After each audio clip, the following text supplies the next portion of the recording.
Hey guys, Drifter here. Welcome to Sniper Ghost Warrior 3 In Depth. In today's episode, I've got a drone tutorial for you because the drone is extremely important. This little tool is how you get the most out of your radar and how you get the best info about your enemies before you go in all run and gun or sniping. I would like to make an FTC disclosure though that this episode is sponsored by CI Games, which is the publisher of Sniper Ghost Warrior. They hired me to make guides, and there's a link down there in the description you can check out about the game if you're interested.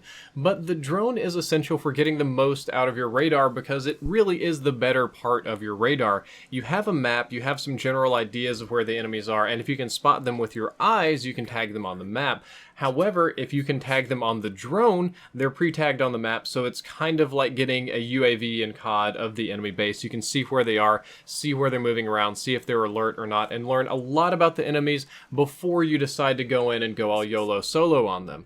I'll give you a few easy mode examples first. This is one of the very first little hostage rescue missions you get. It's just two bad guys in a little log cabin, but I don't know where they are, and they're somewhat unforgiving, so they will shoot me in the face. And I managed to get them both tagged on the drone right here so that I can see there's one in the house and one outside. Kind of easy peasy. So the question is, well, how should I deal with them? Well, I've got a complete survey of the area, and the best idea is to sneak up behind them and introduce them to Mr. Stabby. The other guy I probably could have stabbed, but I got a little bit greedy and I just kind of wanted to shoot him just kind of to test out my gun. And congratulations, with the help of the drone, you have flawlessly saved the hostages. Here was another situation very early on I encountered to where enemies were taking cover and I could not get a shot on them. I could not figure out where they were hiding. They were on the radar, but I couldn't physically see them, so I decided to take out the drone and fly it up around and get a good idea, and I noticed that both of them were hiding behind this car almost perfectly where I couldn't snipe them, so I decided to just go and reposition somewhere else where I could snipe them very, very easily. These are kind of the easy mode examples, but I just wanted to show you how useful the drone can be, and now we're going to jump into some more serious drone mechanics and stats. On normal difficulty, the drone's batteries last for 1.5 minutes, which gives you quite a lot of drone time. As you increase the difficulty, that will scale down a little bit.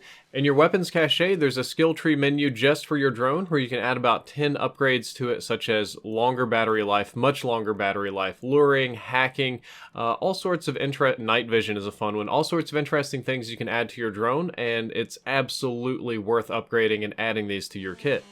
The noise radius of the drone is about 8 meters or about shotgun distance, and this is very important because the enemy AI isn't stupid. If you get too close to them, if you let them see your drone, they will swat it down with their hands, or more likely they'll shoot it down with their guns, and they'll go on full alert if they see it. However, enemies can see your drone from a much longer range, and it kind of depends on enemy type and difficulty. If you get your drone within their line of sight, almost regardless of how far away you are, they're immediately going to go on alert and start shooting at your drone and swatting it down, and they're going to stay on alert for a very long time and make your mission much, much harder.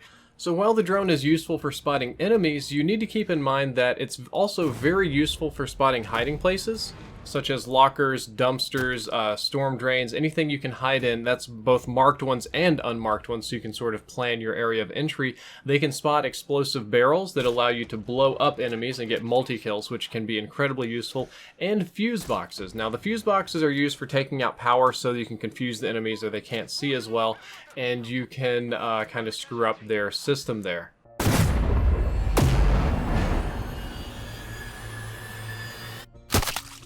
What a lot of people probably will miss is that you can actually drive the drone inside of just about every building in the game. The drone handles a little bit funny, much like a real drone. There's some delay and some wobble and wind to consider, and you can bounce it around and crash it. But if you're a good pilot, you can take it inside of buildings to spot enemies inside buildings or through patched roofs. And you can even find high-value targets early on. If it's an elimination mission, if you're trying to kill somebody, if you're trying to eliminate them, you can actually find your target to eliminate and maybe just kill them and skip the rest of the bad guys if you want to. One fun trick that I learned, and I didn't quite manage to pull it off for this episode though, is that if you have an enemy that's hiding that you can't quite snipe, that you can't make move, you can go harass them with the drone and then when they go out to deal with the drone, you can swap out of it and snipe them really, really quickly. I only had 1 bullet left, and I choked and I missed, but this can work if you have more skills than I do. I'm kind of a scrub at aiming. That's not my area of expertise. When it comes to actually infiltrating the base, once you've scanned them, my recommendation is to take out enemy snipers and mortar teams first. Snipers and mortar teams are by far the most annoying to deal with. They're by far the most likely to kill you. These are your priority targets. Guys, that's all for this episode. I hope that you enjoyed it. I hope that you learned something useful. If you did, don't forget to like, favorite, and subscribe. Drifter out. And it gets you killed very often. The drone is your #1 tool. Ooh, man, that was a... They're gonna redo that intro.